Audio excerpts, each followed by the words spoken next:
was Roddy Doyle's idea. We had become good friends when, in my previous life, I was director of Amnesty International.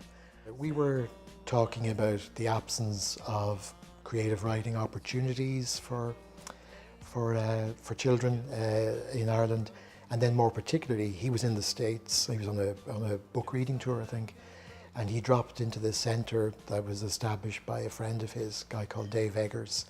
It's a creative writing centre. Dave set it up about 10 years ago now. Roddy saw this place, thought it was amazing, and thought, wouldn't it be brilliant to do it here? We both went over and had a look. We both thought it was brilliant. We decided we'd set the same thing up here.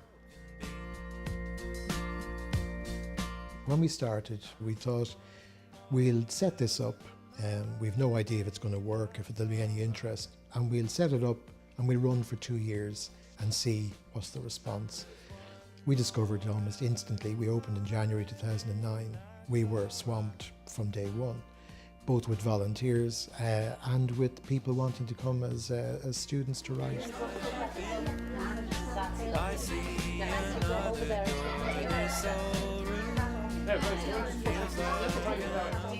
What we try to do is to make it as enjoyable experience for the volunteers as it is for the students who come in. I've been doing it about a year and a half now, I'd say, and I guess what I get out of it, like, just, you know, it's a real buzz, like working with the kids, and I don't know, I love all that sort of creativity and writing and stuff like that. I just love walking in the door. It just makes me feel alive, the whole space itself. We work with primary school kids in the morning. It isn't only school groups, there are also special needs groups, youth groups who come in the same kind of slot. But it is predominantly primary school children in the mornings. So when they come in, they're expectant, they're excited, and we kind of crank up the excitement a little bit with bits of magic. They've got to say, you know, passwords to get doors to open and bookcases to revolve, and then the workshop runs. It's primary school kids are here for 2 hours. They, for the first 40-45 minutes of their workshop, what they do is they jointly write the beginning of a story. And they take that from the very beginning. They decide there will be characters, there will be plot, there will be a setting, there'll be ambitions, there'll be fears, and they all come up with ideas, and then they vote with their eyes closed for their favourite lead character, plot, location, all of these things. We discovered it, I think we'd say, somewhat by fluke, but using the screen, if you get them to work as a group at the beginning, use the screen, let people orally fire their ideas out, and they get typed up on the screen, everything seems to change for people who have come in perhaps maybe a bit shy or intimidated out of I can't write a story kind of feeling. Once they're able to orally throw their ideas out and get engaged together and see the ideas on the screen, all the inhibitions appear to disappear, no matter what the age is.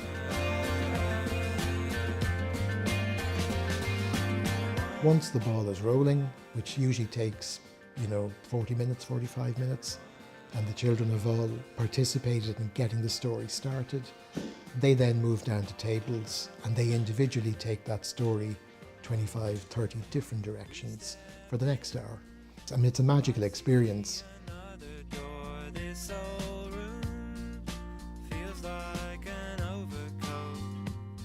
When the teenagers come in for a secondary school class comes in for a session, it's not massively dissimilar to a primary school workshop, but there are differences. It's not that it's more serious, but there's just less of the fun, the childish fun. But other than that, they're working, they've got a screen, somebody's working the laptop, and somebody's leading the session. And the other significant difference with the teens, generally speaking, is that they might be working on a much longer project with us. It can be maybe every Tuesday afternoon for a month or a term or even for a year. And for those who are coming to us for a whole academic year, what they're doing is they're working on a book. And we've published now several anthologies written by 16-year-olds. So seeing children and teenagers being able to actually fully embrace their creative talents, in our case in creative writing, whatever the form, the genre that they choose to operate in, they all engage. Every child since we've opened has engaged, no matter what their abilities are. They all achieve, and we try to publish everything that is written here. We've been running now just a little bit over 3 years, and we've hosted about 35,000 students in that time.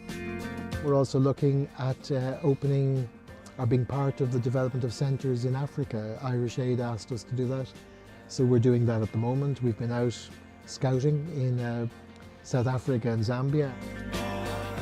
The challenges, I think, are, to make that happen, to grow. That's one of the reasons we're connected in with Social Entrepreneurs Ireland. They've been a great assistance to us with that. It's like they found their space, they found their home. They found a place where they can explore what's important to them through writing. Amazing. No, brilliant. Fun. Yeah, I'd go with fun. Wonderful. It's amazing. It's all those things.